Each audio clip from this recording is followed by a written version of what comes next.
Ladies and gentlemen, we are live with Micah Dank. Now, for those of you that don't know Micah and my shiny hat, Micah is he's an astrotheologian. He's an esoteric author. He's best known for his 7-book series now. Am I correct, or is the 8th one just came out? Well, the 8th one is written already. I'm just waiting. Okay. It's going to come out next year. I mean, not next year. It's going to come out later this year.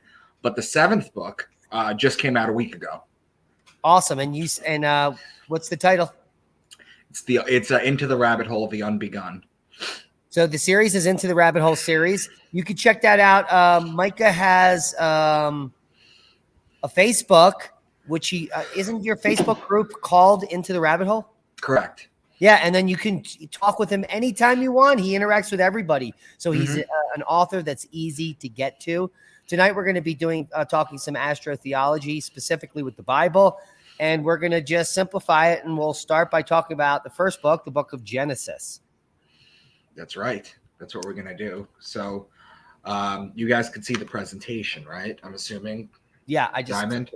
Yeah, okay, good. All right. So what I'm going to do is I'm going to teach you guys the 12 signs of the zodiac, and I'm going to teach you keywords in all of them that make sense to it. And then what we're going to do is we're going to apply those keywords to find patterns in the Bible and patterns within the zodiac. Okay. The first sign I talk about is Aquarius, which is represented by the man. It's technically Aries begins the year, but I start in Aquarius because that's kind of the beginning of our year. It's a story of Zeus and the young boy. I've explained that before, but it's the name of Aquarius goes back to a Greek story where Zeus brings a young boy to heaven to serve him ambrosia. And then the boy gets pissed off and doesn't want to serve it anymore. So like in this picture, he goes to the side of heaven and pours it out, which causes the flood on Earth. That's where the Greeks get their flood story from. And then Zeus immortalizes him as the constellation Aquarius. So whenever you hear the word son of man, because they're both the sign of the man, baptism, because this is how you baptize someone, water pitcher, because this is a water pitcher, fountain, because a lot of fountains are built like this, stream, river, pond, lake, ocean, sea, water bodies, that's talking about Aquarius. And the same thing is in Pisces too. Stream, river, pond, lake, sea, ocean. Pisces is the mutable water sign. Now, there's ways to figure out which of these two signs, when they mention the water, they're talking about. And that's pattern recognition, which we're going to get into. But Aries is the ram. And in Aries, you have March 21st, which is the spring equinox. It's a 12-hour day and a 12-hour night. It's also the Passover, or the passing over of the sun over the equator, and back on its way to its height in the summer solstice. Now, in Christianity, the passing over is changed, and it's called the resurrection of God's son, okay, which is Easter. Okay, that always happens in Aries too. So does Passover. So does the Passover. And in the Jewish Passover, that's when the angel of death passes over the houses in Egypt. And anyone that doesn't have the lamb or the ram's blood, Aries being the ram's blood smeared on their doorposts, their firstborn sons get killed. So whenever you hear ram, lamb, shepherd, or ram's horn, you're talking about Aries. Then Taurus is the bull. And when you look at the sky and you see Taurus during the season where it's supposed to be, you know that you need to put the plow on the bull so that you can plant the seed so you can harvest in Virgo and Libra. So whenever you're talking about bull, ox, calf, or cow being the feminine bull, the female bull, you're talking about Taurus. Gemini is the twins. It's the story of Castor and Pollux Troy, whose sister was Helen of Troy. It's the story of Achilles. It's another Greek story.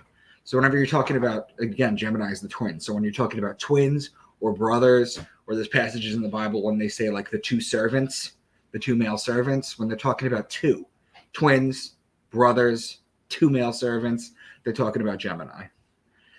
Cancer is the crab, and it's a sideways moving creature. So just as the sun rises a degree on its axis starting on December 25th, it stops on June 21st. Then for 3 days, it rises to the same degree, hence moving sideways. So starting on December 25th, it'll rise a degree. The next day, it'll rise another degree, another degree, another degree. The days get longer, the nights get shorter. When it hits June 21st, that's the summer solstice. Then what it does is for 3 days after June 21st, it stays at that exact height. It doesn't move up a degree or lower a degree. Then on June 25th, it drops a degree, and it continues to drop a degree every day. Now the nights are getting longer, the days are getting shorter. Then in December 21st, that's the winter solstice, the sun is at its lowest point. Okay? The sun can't rise any lower. The ancients would look out and see that the sun didn't cross the horizon during sunrise, and they would say God's son was dead. And then just like it walked like the crab sideways for 3 days in June, it walks for 3 days sideways here. So suddenly God's son was dead. And then suddenly God's son was dead for 3 days. And then suddenly on December 25th, the day that all the gods are born on, the sun comes back to life and it starts its miraculous journey back up to the top. The sun does this pattern every single year.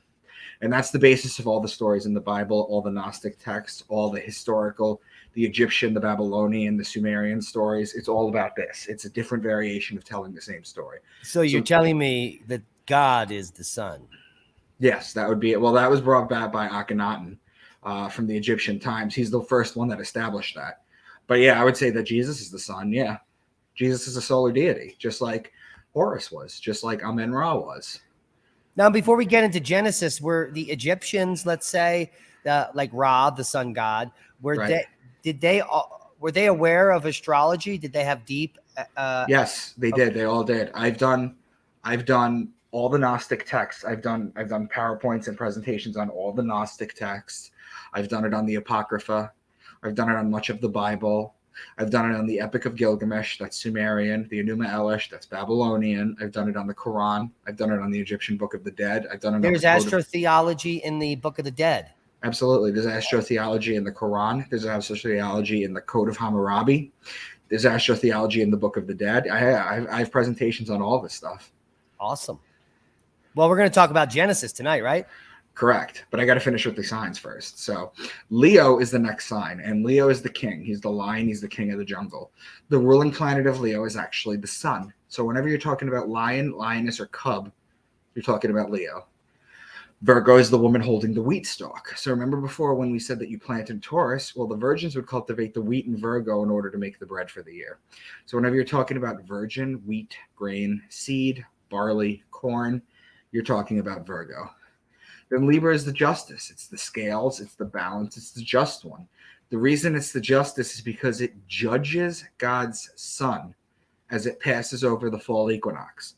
It begins its descent into winter, into cold, into death. See, in the spring, it's celebrated as the Passover. It's celebrated because it's going back up to its height. But here it's being sentenced to death, into winter. So it's being mourned. It's being judged, okay? Libra is also wine season, which is when you plant for the grapes in Taurus, like I mentioned, you press the wine here. Libra is also olive oil season, so you press the olives in Libra. So whenever you hear law, judge, justice, the just one, divorce, marriage, court, lawyer, lawly things, that's Libra. Wine vineyard, wine press, grapes, even raisins, for example, because those are grapes. That's Libra. Olive oil or olive oil, that's also Libra. So there's a lot going on there. Scorpio is the scorpion. He is the betrayer. When a scorpion bites you, it leaves an imprint in your skin that looks like two lips. It's why the mafia has the kiss of death. That's where that comes from. And it's why Jesus was betrayed by Judas with a kiss, because Judas represents Scorpio. There's 12 disciples, and each one of the disciples represents a zodiac sign. Okay, John the Baptist is clearly Aquarius, the man with the water pitcher who baptizes. Okay, so that's just another example. So the sun is judged in Libra, right? It's betrayed in Scorpio. And then finally in Sagittarius, this is where the man with the bow and the arrow shoot the sun, effectively killing it. Why? Well, the death happens in Sagittarius because the last day of Sagittarius is December 21st. That's the day of death. You have to remember that. Sagittarius is the death. Okay? It's at its lowest point. Okay, so whenever you hear horse, bow and arrow, spear, or horseman, you're talking about Sagittarius. And then finally, you got Capricorn, who's the goat because he likes to climb the mountain.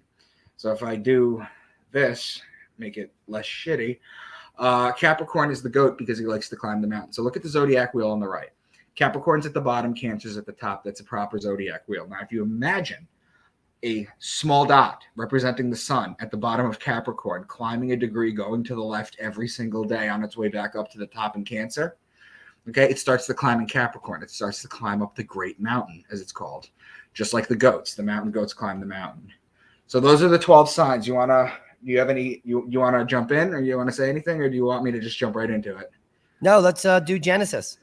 All right, let's do it. Okay. Look up at the sky and count the stars if indeed you can count them. So the Lord said to him, bring me a heifer, a goat, and a ram, each 3 years old. Okay, it's interesting that it happens to be these three animals. Out of all the animals that you could sacrifice, it's three that are in the zodiac. What are the chances of that? A heifer is a cow, which is a female bull. So that's Taurus. A goat is Capricorn and a ram is Aries. Now, Taurus and Aries are connecting signs in the zodiac. If I show you the wheel here, you could see Taurus and Aries on the left, they're connecting signs. Aries' opposing sign would be Libra. Okay, so you have opposing signs and you have connecting signs. Okay, the Bible constantly makes patterns out of all this stuff. For example, he will be a wild donkey of a man, and he will live in hostility towards all his brothers. The donkey is the constellation Acellus Borealis, which is located in Cancer. And the brothers are Gemini, the twins, the brothers. Cancer and Gemini are connecting signs. So there's another pattern in the zodiac. Quickie said, get 3 C's, which is about 36 pounds, of the finest flour and knead it and bake some bread. Then he ran to the herd and selected a choice tender calf and gave it to a servant. He then brought some curds and milk and the calf that had been prepared. Okay, the bread is Virgo. The calf is Taurus. The milk comes from the Milky Way galaxy. And we were just talking about the Egyptian Book of the Dead. As far as I know, it goes back at least to that because I've read the Egyptian Book of the Dead and I've outlined it. And it was called the Milky Way galaxy in that. Now, the Milky Way galaxy center is in Sagittarius.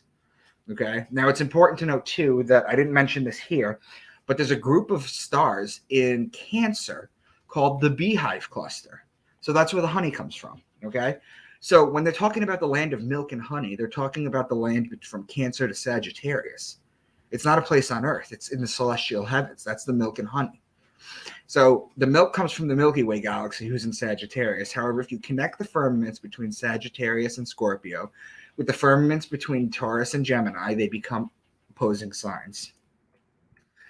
Then Abimelech bought sheep and cattle and male and female slaves and gave them to Abraham. The sheep is Aries. The cattle is Taurus. They're connecting signs. The male and the female are Aquarius and Virgo, which at their firmaments are opposing signs. Now, let me just show you this real quick. This is a firmament right here. If you see the dividing lines between the zodiac signs, that's what's known as a firmament. It's not actually a dividing line. And a firmament is not exactly it's not a dome over a flat earth. That's not what the firmament is. That's a mistranslation. That's a gross misunderstanding of it. Okay, the firmament, what it is it's the dividing line between signs. And those dividing lines do not exist. It represents a 3-day period where one sign hands over the energy to another. Okay, some people call them cusps. Some people call them handover dates. There's different words for it. So those dark black lines on the zodiac wheel are the firmament. That's the firmament. That's what they're talking about. Or the cusp, which is usually not an instant. It's a 3-day window. It's a 3-day window. For example, I'm born September 26th. Virgo ends September 23rd. Okay, so I'm within 3 days. So I'm actually a Libra Virgo cusp. Okay, which means that I am a Libra sun, mostly to speak, without going into astrology, by the way, because astrotheology and astrology are a little different. I have a lot of Virgo energy in it too, because it's just a blending of information. Okay, so now, and God opened her eyes and she saw a well of water. So she went and filled the skin with water and gave the boy to drink. God was with the boy as he grew up. He lived in the desert and became an archer. So the water is Aquarius, as I've mentioned before. The archer is Sagittarius, the man with the bow and arrow on the horse. That's what an archer is. Abraham looked up, and there in the thicket he saw a ram caught by its horns. He went over and took the ram and sacrificed it as a burnt offering instead of his son. This is an important moment in the Bible and in life. Up until this time, people were still making human sacrifices to God. This transfers the practice from humans to animals. Okay? The ram especially. The ram was the age of Aries, the ram that Abraham was in. This is why the Jews blow the ram's horn to the sky during the holidays, because it's Aries worship. As the Bible evolves, the sacrifice of Christ removes the practice from animals and transfers it to him, shedding the blood, and no more sacrifices being required. This is where it starts. Now, this is Isaac and Rebecca. He had the camels kneel Micah, down. your mic is breaking up a little bit. Can you hear me? Hello? Still it's kind of wonky. Hold on a sec. Can you hear me? Yeah, I can hear you. Okay. So just repeat. Yeah, just repeat the last maybe like 1 minute. Yeah. So he had the camels kneel down near the well outside the town. It was toward evening, the time the women go out to draw water. The camel is a constellation called Camelopardalis. Okay? Camelopardalis is a combination of 2 words. Camelos, which means camel, and pardalis, which means leopard. Okay. The giraffe, its original name was Camelopardalis. It was known as the camel leopard, which kind of makes sense if you look at it, what a giraffe looks like to what these two animals they were comparing it to was. Okay. So this sits in Gemini. This is also an important distinction. The woman go draw the water. It was a female job. Men wouldn't be caught dead drawing water. So when we get to it later and the disciples ask Jesus where to find him, he tells them to meet a man with a water pitcher in town and follow him to his home. This would never happen unless, of course, they were actually talking about Aquarius, which is the man with the water pitcher, because men wouldn't be caught dead with a water pitcher collecting water. So he said, I am Abraham's servant. The Lord has blessed my master abundantly, and he has become wealthy. He has given him sheep and cattle, silver and gold, male and female servants, camels and donkeys. So the sheep is Aries. The cattle is Taurus. Those are connecting signs. The male and the female servants, Aquarius the man and Virgo the woman, they're connecting signs at the firmament. The camel is Camelopardalis in Gemini. That's the connecting sign of Taurus. The donkey is a Salus Borealis in Cancer. That's the connecting sign of Gemini. There's 4 connecting signs in a row. So now it's not only just talking about a small pattern, but it's actually making a chain in the sky from Aries to Taurus to Gemini to Cancer, which are all in line. So in these 3 sentences, they're talking about all this. Okay, this is what it's actually meant to be. Jacob takes Esau's blessing. Isaac said, I am now an old man and don't know the day of my death. Now then, get your equipment, your quiver, and your bow, and go into the open country to hunt some wild game for me. So the death always takes place at the end of Sagittarius, as I've mentioned, December 21st. He mentions the death here because we know the death takes place in Sagittarius. I'm an old man and I don't know the day of my death. There's the mention of the death, so we know it's Sagittarius. What else is Sagittarius, though? Sagittarius is the man on the horse with the bow and the arrow. Hence why he tells him to get the quiver and the bow. See, this is all deeply encoded astrology.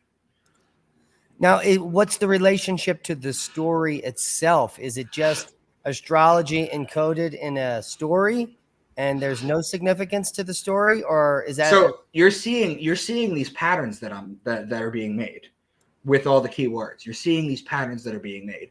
What they do is they tell you where things are in the sky, what to do. Remember, Taurus, you see the bull, you know you need to plant. If you don't plant when you see the bull in the sky, okay, you see the bull in the sky, you put the plow on the bull. Now, we have John Deere equipment that do that now, okay? But back in the day, they needed a bull. This is how they did it 2,000 years ago or 4,000 years ago. They needed a bull. So they get the bull, they plant, and then you harvest in Virgo and Libra. It's an encoded farmer's almanac. This is what it is. And it's encoded because it tells you one blatant story if you read it literally. But if you actually understand the stars and the heavens, it tells you a completely different story. It makes patterns in the zodiac. It makes signs. They're very specific as to which animals and which foods they talk about, because they all have to do with this. That's a great analogy. The Bible is like an astrotheological farmer's almanac. That's exactly what it is. That's exactly what it is. That's what it is. Why? Because we take for granted, right, that we have weathermen, clocks, watches, smartphones. They didn't have any of that. They had sundials, okay? They would look in the sky and see where the sun was. They didn't have weathermen, okay? So who is reading this back in the day and understanding both messages? All of the people, or just the priests? Before 325 AD. Before 325 AD at the Council of Nicaea, where Constantine united everyone in literal Christianity. Before then, in the 200s and the 100s, and the early 300s, the Christians were actually known as Heliognostics. That was their name. And Helios in Greek means sun, and gnosis means knowing. They were sun knowers. They were sun worshippers. They knew that it was the worship of the sun. Okay, so they knew this. This is how they would be reading it back in the day. Think about it like this, Diamond. And I told you this goes back as far as the Sumerians. So basically, they'd look up to the heavens. There was no industrial pollution or light pollution. So you looked at the sky, you saw everything. And they would see things flying around and moving, and they'd make up these fantastical stories and tell their little children, oh, this is the God that's doing this. This is what's happening. They'd tell it to their children. Their children would grow up. They'd share it to their children. Then eventually people figured out how to write during the Sumerian times. Okay. I don't know if the Sumerians were the first one to figure out how to write, but they're the oldest stuff that we have. And what they did was they wrote these stories down. And what happened was they eventually, they're fantastical stories. They're like children's stories. It's like Grimm's fairy tales, to be honest. Like you have how it's literally read, and then you have what Disney turns it into. You see what I mean? It kind of, it evolves over time. But at the key of this, this is basically what it is. Okay, let me go through all your flocks today and remove from them every speckled or spotted sheep, every dark-colored lamb, every spotted or speckled goat.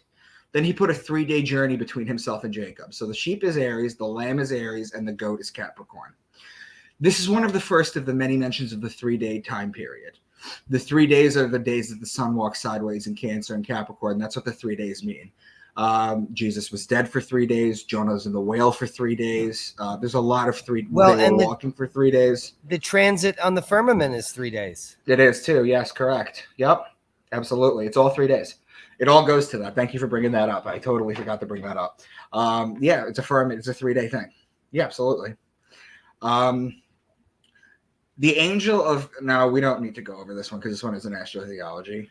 Your sheep and goats have not miscarried, nor have I eaten rams from your flock. See, why are they mentioning the same animals over and over again?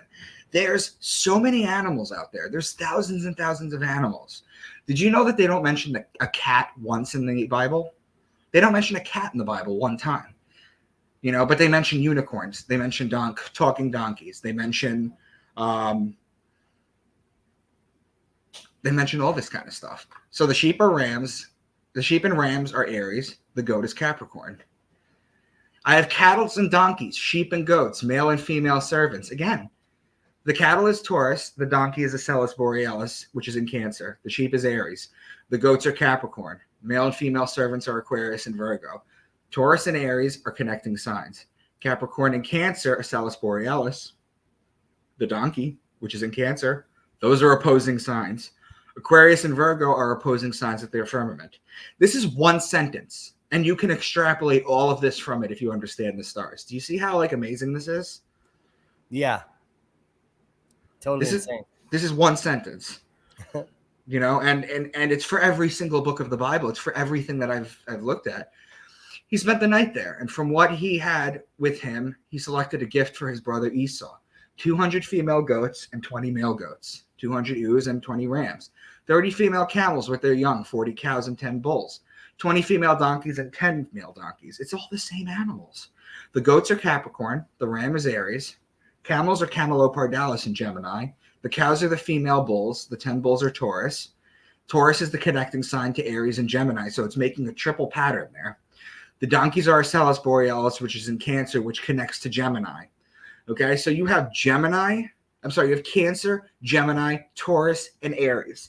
This passage right here shows the entire left side of the zodiac, basically, from the top to the left, okay, in a specific pattern. And this is Genesis. This is just the first book. It does this for every single book that I've gone through. Every single book. All the Gnostic texts, all the Apocrypha, all the 5 books that I talked to you about that weren't even biblically related, these patterns are all the same. It's all written the same way. The man asked him, "What is your name?" "Jacob," he answered. "Your name will no longer be Jacob, but Israel, because you have struggled with God and with humans have overcome."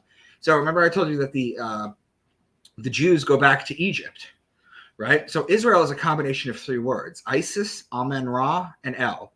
So Is, Ra, El. Isis is the mother of Horus, the sun god, prior to Jesus. Amen-Ra is another solar deity. And when you say Amen in temple, whether it's a Christian temple or a Jewish temple, when you say Amen, you are literally giving praise to Amen-Ra, the ancient Egyptian solar god. That's where it comes from. Okay, it's 32:30. So Jacob calls the place Peniel, saying, "It is because I saw God face to face, and yet my life was spared." Well, Peniel just becomes pineal over time. So he's saying is that when he saw God face to face, his pineal gland was activated. Okay? Genesis 32:30. And Jacob called the name of the place Peniel, for I have seen God face to face. Well, the interior of the pineal gland has retinal tissue composed of photoreceptor cells, and it's filled with vitreous fluid, just like the eyes. It is wired to the visual cortex. In certain reptiles, it has a cornea and a lens. So what does the pineal gland do? If you look at the eye of Horus in the middle of the picture, on the right is what it represents. This is a sagittal cut of the human brain. Okay, the middle, that nipple-looking thing, that's the pineal gland, and the eyebrow above it, just like the eyebrow in the eye of Horus, that's the corpus callosum. Okay, what does it do? It releases melatonin when the sun goes down. It releases melatonin so that you fall asleep, because we've evolved as a species to fall asleep when the sun goes down. It also releases DMT twice in your life. What it does is it releases it when you are sleeping in REM sleep. That causes you to dream. That's what DMT does. People who have their pineal gland removed because of freak of nature occurrences or whatever they have trouble dreaming. Okay, they get agitated. They don't get good sleep. Okay, and the other time it's released is when you are dying, when you are literally on your way out. Your body floods with DMT. Okay, now what is this stuff? It's calcium carbonate crystals. Okay, that change in pressure. It's known as the piezoelectric effect. So what the piezoelectric effect is basically saying is this: is you take these little crystals that's in the pineal gland, in the fluid, you put it on a table, you hit it with a hammer, colors would fly out of it. That's what it means. Okay, so it's really interesting. Now, in many Buddhist traditions, 49 days is the total mourning period, with prayers conducted every 49 days across 7 weeks. Okay, in the Jewish religion, you have something called Lag BaOmer, where the Jews count the Omer, which is 49-day time period. The Buddhists believe that rebirth takes place within 49 days after death. And it just so happens that now with 3D sonograms, we can see that the pineal gland becomes visible on the 49th day of gestation. So you got to ask yourself, how did these ancients know this stuff? How did the ancients know this stuff? Well, the way they knew this stuff is because they lie to you about how smart the ancients used to be. These are not morons that grew up back in the past. So you have Judah and Tamar. Then Judah said to Onan, sleep with your brother's wife and fulfill your duty to her as a brother-in-law to raise up offspring for your brother. But Onan knew that the child would not be his. So whenever he slept with his brother's wife, he spilled his semen on the ground to keep from providing offspring for his brother. What he did was wicked in the Lord's sight, so the Lord put him to death. So there's many things to extrapolate from this. The most important thing is that this is the passage where religious people get the idea that birth control is evil. Okay, and it's why they have such large families. If you trace it back, it goes back to that point where sex is used for procreation, but Onan practiced birth control and was put to death.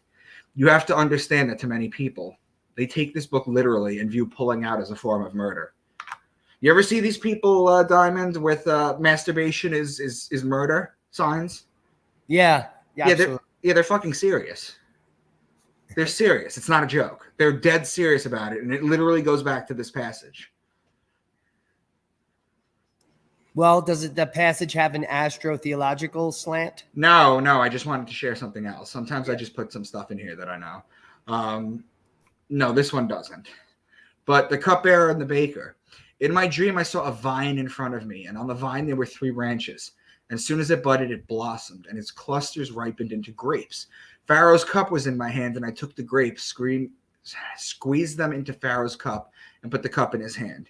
This is one of the dreams revealed to Joseph. This is literally explaining the process of planting in Taurus. With the bull, you plow the land, plant the grape seeds, then squeeze them in Libra to make the wine. This is just an encoded story about that. I too had a dream. On my head were 3 baskets of bread. So the first dream was asking Joseph about the wine. This one is the bread. Now, the wine is Libra. The bread is Virgo, the lady with the wheat stalk. That's the bread. Those are connecting signs in the Bible. So they're connecting stories, one right after the other, and they're also connecting signs in the Bible.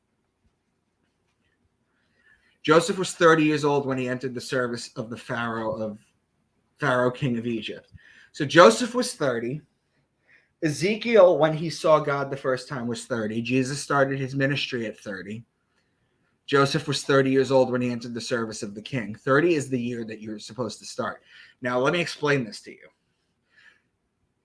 Jesus disappears at 12, back at 30. This has been a subject of great debate, but the answer is quite simple, actually. What happens to a young Jewish boy at the age of 12? He becomes bar mitzvah. He becomes a man. So Jesus becomes a man and leaves to study. He starts his ministry at 30, but why? It's because the ancient Jewish religion has roots in Saturnalia worship from before it. That's why their day of rest is the Saturday or the Saturn day. So why 30? Well, Saturnalia worshippers said that you were not allowed to become a teacher for anything until Saturn came back to the point it was at when you were born. And it just so happens Saturn takes 30 years to come back. Okay, so that's why everything happens at 30. Everything, all this crazy nonsense, all the time happens at 30. Okay, that's why. So let me just see this a sec. Gotta take that picture. Okay. And he put them all in custody for 3 days. It's always the 3 days. You're going to see many examples of the 3 days. It's never 2 days. It's never 5 days. It's always 3 days, or it's always 40 days. He's tempted for 40 days. They walked for 40 days. They walked for 40 years. It's always 3 days or 40 days. A little honey, some spices, and myrrh. Honey comes from the beehive cluster in Cancer. In Cancer, you have the summer solstice.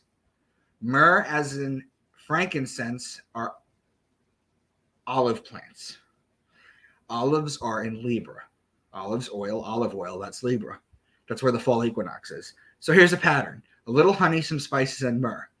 In that, you have 2 signs that hold 2 of the 4 cardinal points on the zodiac. And I hate using the word cardinal because that means something in astrology. But they're the 4 main points. Your 2 solstices and your 2 equinoxes. This 7-word sentence talks about 2 of those. So they brought their livestock to Joseph, and he gave them food in exchange for their horses, their sheep, and their goats, their cattle, and their donkeys. It's the same animals. Horse is Sagittarius, December 21st, winter solstice. Sheep is Aries, spring equinox, March 21st. Goats, Capricorn. Cattle, Taurus. Donkey is Celis Borealis. Cancer, summer solstice, June 21st.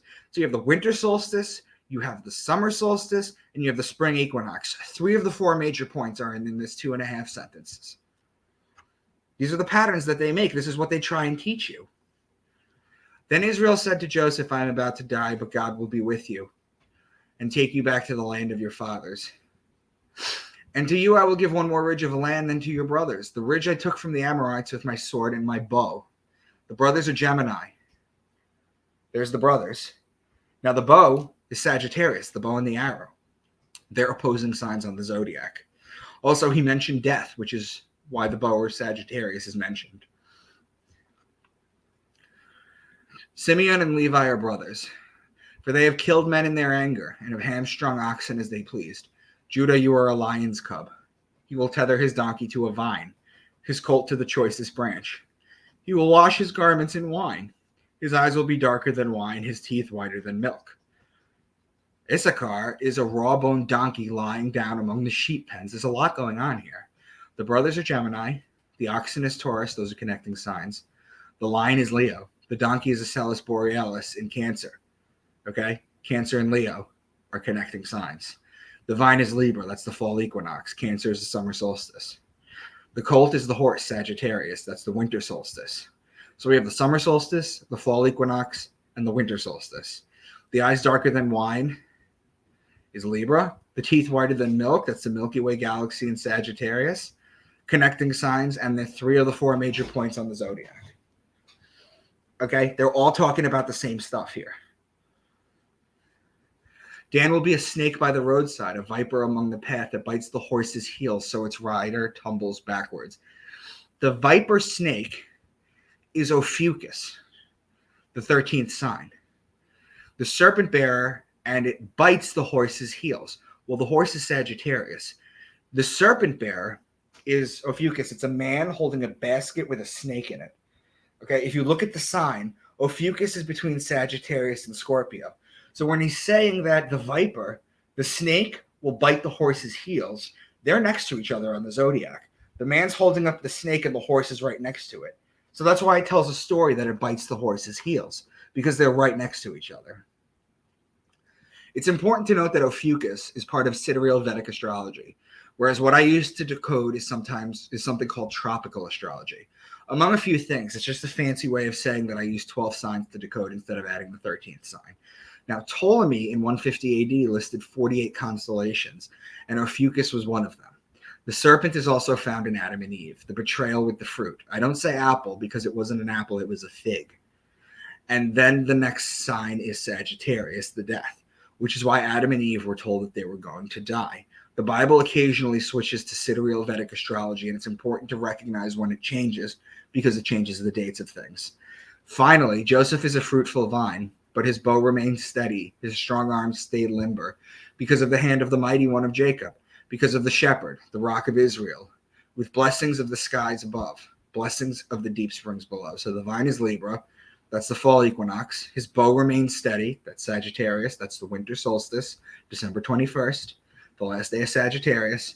The shepherd, that's Aries. That's the spring equinox. In this, there's 3 of the signs. And that's what I have found, my friend, my good friend. That is what I have found throughout it all. It's nuts. It's the same kind of stuff in any ancient. It's not just the ancient, the biblical texts. It's all the ancient, and it doesn't have to be biblical. It's all the ancient holy texts. It's the Enuma Elish. It's the Epic of Gilgamesh. It's the Code of Hammurabi. It's the Quran. It's the Book of the Dead. It's the Gospels. It's nuts.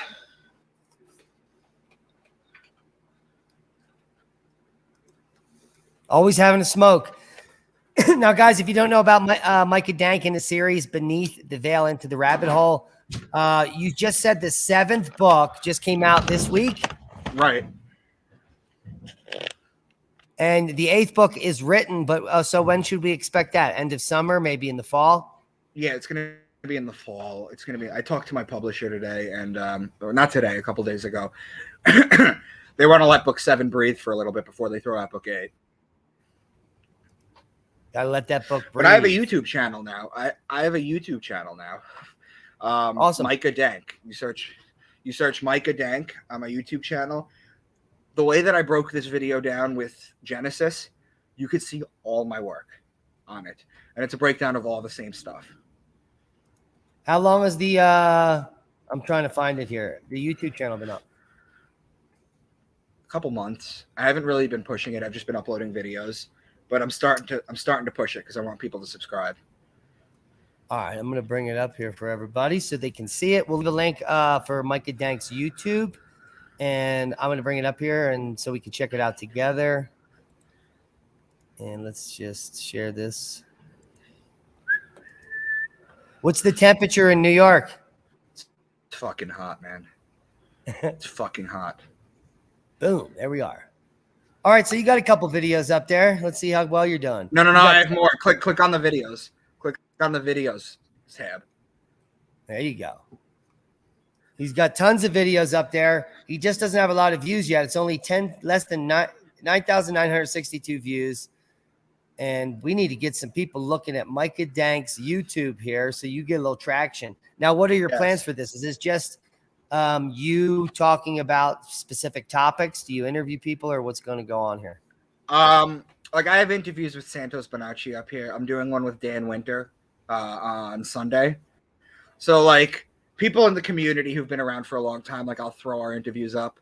But I don't have a podcast. I don't want to do a podcast. I'm just gonna, as I decode these books, I've done the first 4 books of the Bible so far. Well, I've done more than that, but I'm going in order now, and I've done the first 4 books.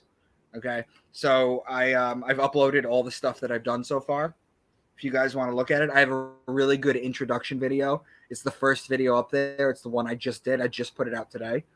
Okay, sweet. This is an intro to astrotheology. It's about an hour and a half long.